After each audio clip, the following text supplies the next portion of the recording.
he sent me an email, and he said he watched the video, he liked it, he thought it was good. He appreciated the comments. The wife, the kid, she saw it. He sat down and he said, I took a page from your book when you were in the boarding house. I sat down with pen and paper and I calculated which was going to be less costly, a divorce or sending her to school. He said, divorcing my wife is less costly than sending her to school. So he's like, I don't know if we will get a divorce, but I told him, that's my wife, what's going on? He said, I am not paying for it. I'm moving out, and we can get counseling or whatever, but this is where I stand, and you two can do whatever. So that's what he did. And as you can probably read between the lines, there's other issues in the marriage, because this has probably been brewing for a long time. But clearly, you have to understand that this is how life goes.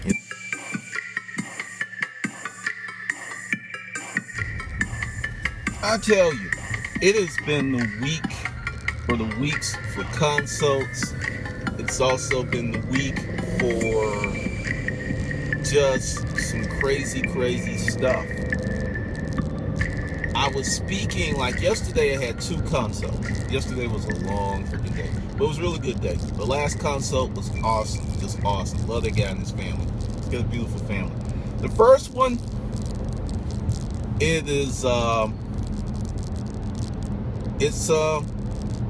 I guess you'll have to file it under, I don't believe this, because I'm actually surprised and asked for your money back, because I got an email this morning before I head out to run errands, and they want to talk again. So apparently harsh truth isn't that bad.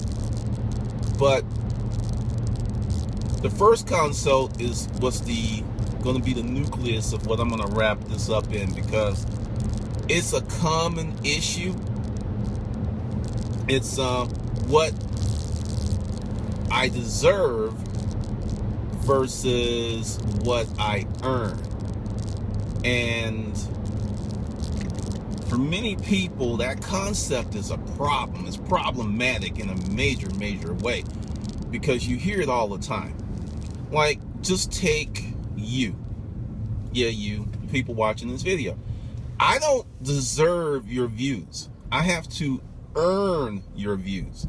If I'm not witty, funny, serious, wise, whatever reason that you come to this channel, if that doesn't happen, you're going away. And that's very fair. I don't think there's anything wrong with it. It's a very equitable playing field in my mind. But for many people, there's something wrong with that, because they feel entitled to your views. They feel entitled to your time. I look at it as, I have to come up with these videos. I have to come up with concepts. I have to discuss certain things to earn your views. When you buy one of my books or join one of my courses, I have to earn your money. That's how I look at it. Now, like I said, I look at it as a very equitable proposition, because it's just open to anyone. But when you are in that space that you feel that you're entitled to certain things, it is a very ugly trap. It creates a lot of problems. It creates a lot of unhappiness. Because if you can shape your mind around the conundrum of what I earn versus what I deserve, because many people feel that they deserve certain things. Like, okay, one of the biggest lies on the planet: I went to college, therefore I deserve a great job. I have college credentials and skills, therefore I deserve X amount of money. No, you don't. What you deserve is what the marketplace will pay for. Well, actually, not even deserve. What you will earn is what the marketplace will pay for whatever skill sets you have to offer to the said marketplace. That's what's going to happen. That is the thing that's going to happen. So this whole business of what you deserve is going to create a lot of problems for people who are not capable of earning. All right, so we'll deal with the first one, in the first consult. It is, sometimes I figure that I am the therapist of entrepreneurs because I've been there. It's a very lonely thing to be an entrepreneur, especially if you're in a family where people tend to frown upon that type of thing. So we were talking, and she was talking about what she deserved, because we did the business consult, and I always get into life goals, because one thing that you should do is get your life goals together before you get your business goals together so they can mesh. Because if you don't, you can frequently have a very successful business and be really miserable because your business doesn't facilitate your life goals. It happens all the time because people are chasing money and not chasing freedom. So we were talking and gave her some things, and this is some really good advice on her business. And, you know, she saw how it would have impact. Then we kind of went on, and she hit me up with, let me ask you a question. And I said, okay. She's like, well, you know, I'm finding it challenging to date. And I was like, why? Because, you know, at this point, I didn't know what she looked like, you know, until later. She's an attractive woman, but she's 40. And I know you women don't want to hear this, but, you know, your value declines the older you get because guys like younger models. Hate me if you want to, it's true. And your pulling power as you grow older is frequently going to diminish. And that's what's experienced. Like I said, she's an attractive woman. But I had to give her the cold, harsh truth, because she says these words: I deserve a good man. And I just kind of paused, because this is something that, if you're not aware of, typically what you are as a person is what you will draw into your life. When I am full of fuckery and when I'm about bullshit, because at times I'm human and I do that, I will draw exactly that into my life. So anytime that I'm with someone that's inappropriate for me, it's because I have inappropriate inner behavior. You have to claim your own shit. And anytime that I have some shit like that going on, I have to step back and go, okay, what did I do to bring this shit into my life? And then I was like, oh, you were about fuckery. So that's why you got fuckery into your life. When I work on being my higher self, which is a bitch, it's hard trying to be the better person, I don't invite fuckery into my life. And this is a male thing, this is a female thing. What you are is what you will draw. Water seeks its own level. And I told her that, and I was like, if you're drawing fuckery, bullshit, bad guys, it's something in you. And a lot of women and some guys will like, no, it's not true. The world is crazy. The world is mad. No, it's your janky ass. So we went through that, and then I gave her my speech on what you earn and what you deserve. I said, you know, I don't know what you look like. You know, I want to take your word. You're attractive. You're clearly smart. You're really successful. You're going to be even more successful, but this is from a guy. Most men don't give two shits to how much money you make. If you are attractive to that guy, that's enough. That's it. I have had friends who have married women they didn't know, really didn't care, because she was hot. That's serious. The criteria was that fucking low. She was hot. They married her because she was hot and fucked him well. So for a lot of men, and I would go ahead and put this as men who are not evolved, because if you're an evolved man, you have your own economy, you have your own world, you have a different criteria for the women that enter your life. And her being hot is just the floor. That's the floor. That's just what you need for a mission. There has to be much, much more if you're an evolved man. Many men are not evolved. And I told her that. It's like, so this is what you do. You get your girly on, and I know women go, no! Another man saying being more feminine. Wah! Every woman who's a friend of mine that's listened to my advice to the letter has gotten a man or gotten married. Why? Because I'm a dude.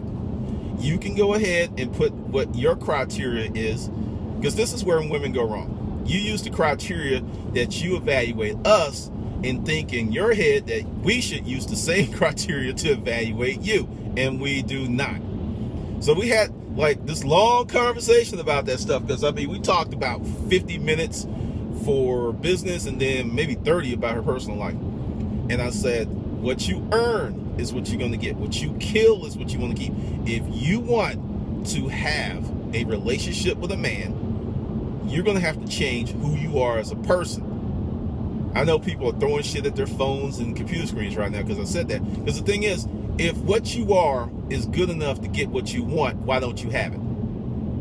Because it's not. It's not. I'm telling you, I've been through it myself. When I'm at my higher self, the women that walk into my life that just pop up in Publix, the gas station, Target, are fucking amazing. When I'm about fuckery, I get trash. But I know that about myself, and I self-correct. Many people think it's the world out there that is creating the problem when they don't realize that their inner world is all fucked up.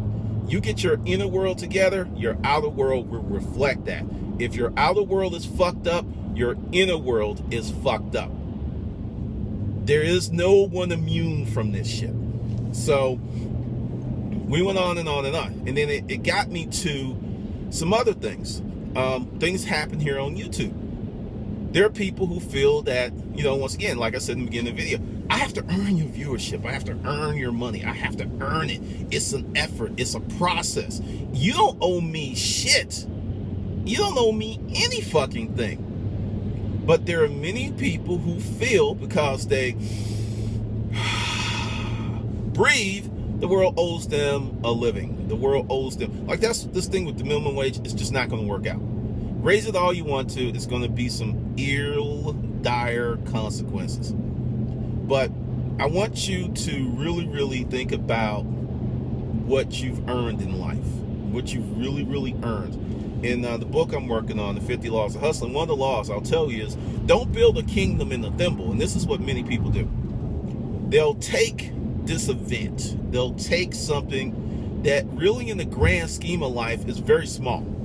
And they will build a kingdom in that thimble. And then now thimble's not that big, right? It's like, you know, pinky finger size. When that thimble is rocked, their world is rocked. Do not build kingdoms in thimbles. And that's what she was doing with this whole thing with the relationships. I mean, women, if you want a dude, there's the 3 F's. Be his friend, feed him, and fuck him. Now, the first one is the hardest one because many women can do the other 2 with ease. Easy. See, now this is being a dude's friend. He can tell you any old thing and you don't lose your affection for him. That will actually have this dude open up to you like he's never opened up to anyone before. But the minute he says something that is honest, basic, something you don't like, you're going to jump all over him. You're going to call him a chauvinist pig. You're going to say all this other stuff. And then he's going to lock down. He ain't going to tell your ass anything relevant ever again. He's just going to fuck you until some better chick comes along. And you're going to wonder, I gave him the best. Once again, going back to the whole thing about this. What you earn, virtues deserve. When you earn a man's love or a woman's love, you're going to get a whole different chick or dude when you earn it. But when you feel because you dated for 3 months or you spent X amount of hours sharing the same oxygen, you haven't earned anything because that person's contributing the same thing. So, you know, like I said, we went on and on and on and on and on, and she was just like, well, I'm a good person. I'm awesome. I work out 5 days a week. I do all of this stuff. I mean, I'm like, okay, I believe you. And I just gave her the hard truth. And I said, you know, the older you get, it's going to be harder for you to land the kind of dude you want because of your behavior. Your behavior is pushing away the man that you want. Because honestly, if the type of dude you want, and she kind of laid it out, you know, at least 2 degrees, graduate degree, blah, blah, blah, blah, all this other stuff. I said, he can get a 21-year-old who's not going to give him the problems that you're going to give him. And she can also give him children. A lot of men want to get married. I know you're like, no, they don't. Yes, they do. And a lot of men want to get married. This is what men are afraid of. Men are afraid of marrying the wrong woman. They're not afraid of marriage. They're afraid of marrying the wrong woman. That's the big scare. So a lot of dudes want to get married. A lot of dudes want to have kids. They just don't want to marry that crazy bitch. So they're out there. They just are not prepared for the bullshit that you want to bring. Because another thing I told her, it's like, you are what I call a faux equality woman. And she's like, what's that? It's like, you pretend to be equal, but you still have expectations that a man's going to do certain manly things, yet he's going to treat you as an equal and also capitulate and let you act like a woman when you want it. That's incongruent as hell. And any dude that's capable of concrete thought is pretty much going to reject that notion on a conscious or subconscious level. And that's when we started to run into some problems. I was like, she's going to do a chargeback. I know it. But I was like, fuck it. This is how we roll on the G-verse. You know, it's about congruency, and it's about, you know, she asked, so I told. And the call didn't end too well, because like I said, I was like expecting a chargeback until I got that email this morning that she actually wants to talk again. But this whole thing is, you have to earn your life. When you are focused on earning your life, what comes into your life is different when you're hoping and wishing for certain things to occur. When you are expecting certain good things just because you feel entitled. Now, in my course right now, 30 days to $2,500, there are people who are good people who've been working hard, but now their thought process has been, you know, as well, Dwayne puts it, I'm teaching people to rethink. They're getting more benefit from the things they were already doing. They're just doing them a little bit better. And see, this whole course isn't about, like, well, for some people it is a 180-degree change. For a lot of people it is. But if you just facilitate your thought process just a little bit, you can get some serious returns. And that's this big thing about earning. Because, all right, I own my life. And what does that mean? It means I'm responsible for my health, which is why I have to work out. I'm responsible for what I eat. I'm responsible for earning money. I am responsible for the G-verse. The government's not responsible for the G-verse. No one else is responsible for the G-verse. It's my responsibility, and it is my role as the overlord of the G-verse to make it happen, to make it do what it do. It's every morning I wake up and I think, okay, what ideal can I come up with to improve the G-verse? How can I improve my service to my customer? How can I become a better person? Earn, earn, earn. And when you're earning, something else happens. You bring other people into your life who try to earn. You will start to subconsciously reject people who are not appropriate for your life. That's why many of the people who are in the G-verse or in the 30 days to $2,500 to Hustle University, a lot of those folks in those courses are experiencing a lot of blowback and pushback from family because they're changing their energy.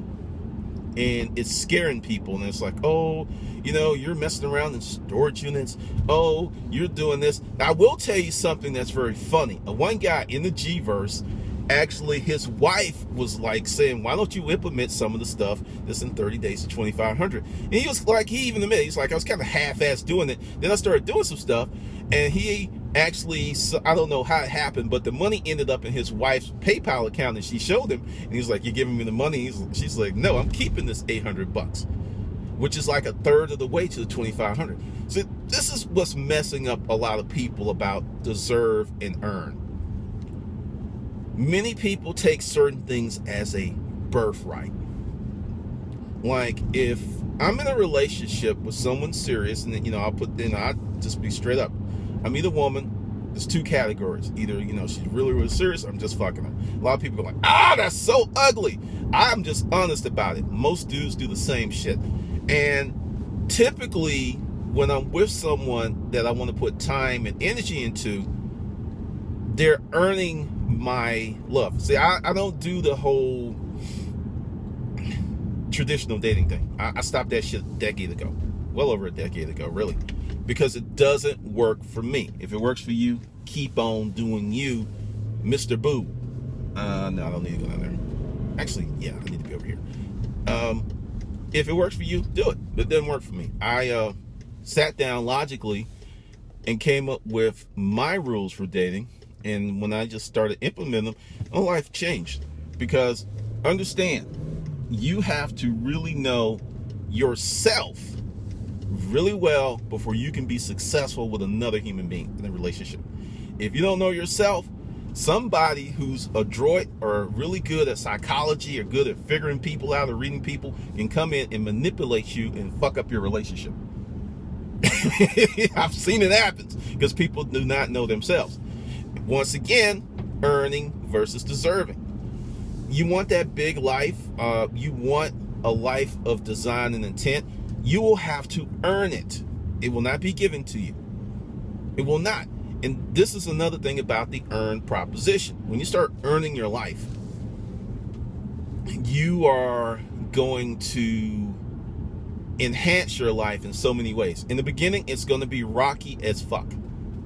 Because this is a new way of living. It's a new way of thinking. It's a new way of doing. And it's going to throw you, and there's going to be some backsliding, and there's going to be some pushback from friends and family, because when you earn your life, you change who you are as a person. And there are many, many people that have a huge problem with changing who they are. When you start talking about change, when you start talking about revamping the personality, you run into the keeping it real proposition. I'm just going to keep it real. There ain't nothing wrong with me. If your life is not what you want it to be, and you're not enjoying the fruits and benefits of this wonderful world, then you need to change. I will tell you that because I'm not afraid of the truth. Just like I told the client who wanted the truth, because I'm not trying to fuck her. Many men will not tell you the truth about yourself, women, because they're trying to fuck you. And they know if they're like, well, if I tell the truth, that hope and wish of me one day of hitting that's going to evaporate. And fellas, I'm going to tell you, by telling her the truth, you have a better chance of hitting it than you do by lying to her. I know that sounds crazy, but it's true. So, I'm looking at houses. Okay. Because I know people are like, he's driving like aimlessly. No, I'm looking, because in my neighborhood, you have to drive around because listings and shit. You need, sometimes when you see the listing, that shit's gone already. This is interesting. But typically, when you're an earner, I'll tell you a quick, well, it won't be quick. It'll probably be what it will be.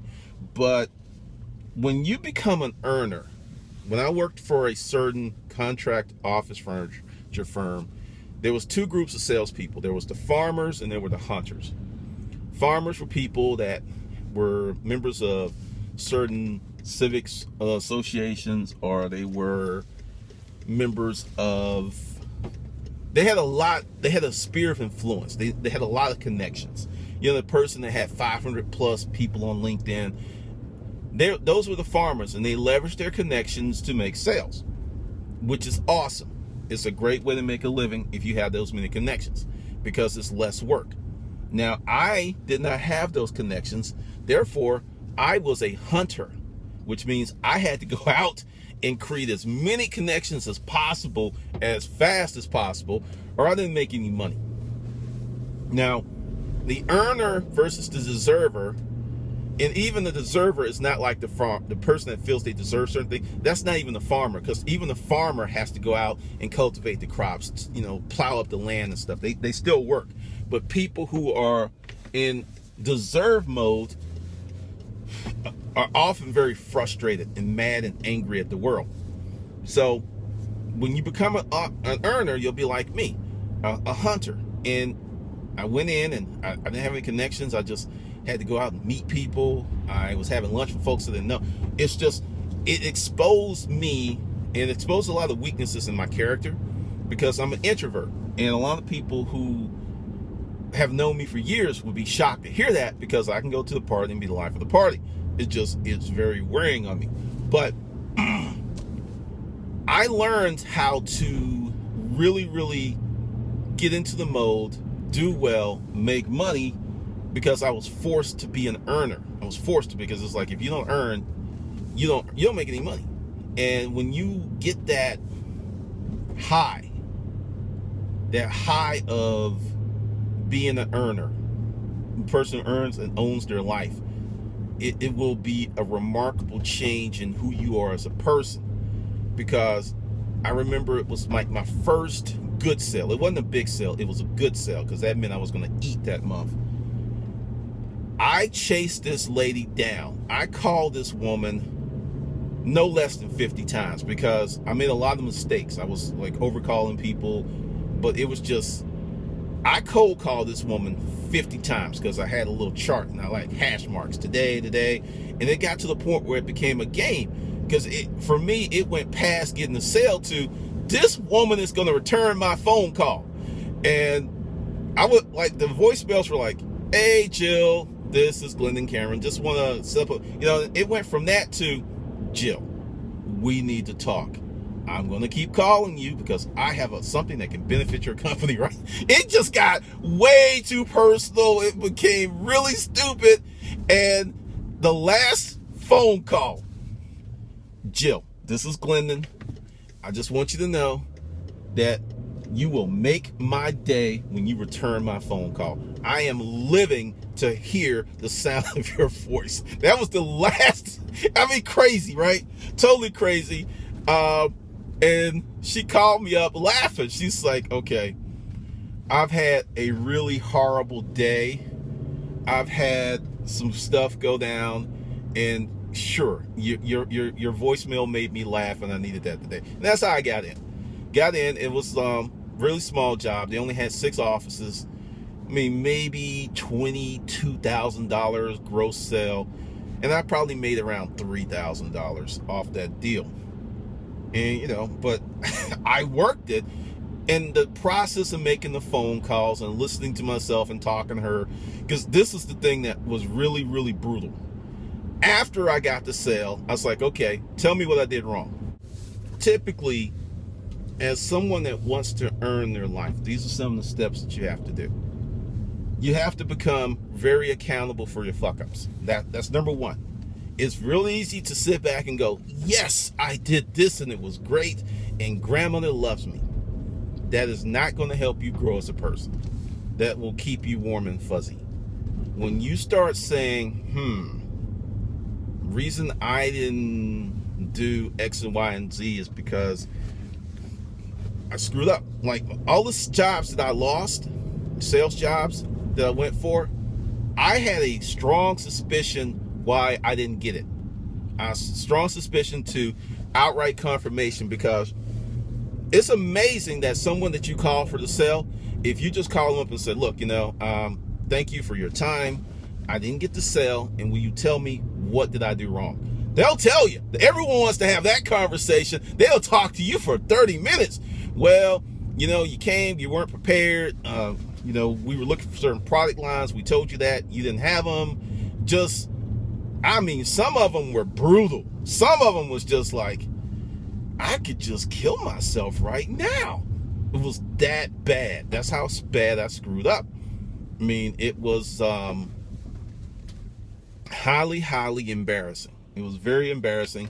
And this was like, and this didn't even happen. The guy was just like, just the way that you looked at my wife on the picture on the desk, and I was like, excuse me? He was just like, I felt a little odd that you were staring at her so hard. I was like, I didn't even remember her. And I was like, I'm sorry, I didn't know I was doing it. I didn't know. So that was something else that I learned. Some people can be like extremely sensitive to certain things, and you can do something and you have no idea that you're actually offending them. I had no clue. That cost me the sale. I had no clue. It was just like, and I was like, look, let me take you to lunch. Let's talk about this. And he's like, I'm like, look, this ain't about the sale. I really want to know what the hell I did, because I don't want to do that again. And we went to lunch. We talked about it, and he's like, she's very attractive. And I was like, okay, so this isn't really about me. This is kind of like you're insecure. And he kind of admitted a little bit, she's told him that and everything. But I lost the sale because the guy thought I was looking at his wife's picture too hard. And I know you're going like, that is so crazy. When you have the intestinal fortitude to ask those type of questions and have those conversations, you'll find out a lot about people. As long as you're having what I call very polite, non-invasive, very safe conversations, you're not going to learn a lot about people. You're not. The best way to learn about somebody is to have a fight with them. You'll learn if they fight fair. You'll learn if they're diabolical. You'll learn so many things about a person by having a fight or conflict with them, more so than being at peace with them. All right, Johnny. Don't know where you're going. And I should have used the horn. That's when you're really going to find out who that person is, when you have a conflict with them. And I think it's a good thing. I don't shy away from conflict. Some of my best friends, we've had like the worst fights during our early years, and we're really cool now because it's a relationship built on honesty. So understand that to really earn your life is going to take you on a different route than this safe, predictable, don't rock the boat, don't, stir the water type life. I mean, one of my tenets of my personal philosophy is I rather beg for forgiveness than ask for permission. And another one is I would rather fuck up than to regret not doing a certain thing because I might fear fucking up. That's one of the reasons that I have so many experiences, because I'm not fearless. One of my good friends is like, you're just fearless. I'm like, I'm not fearless. I do a lot of stuff, and there's a bunch of fear in my belly, but I just do it anyway.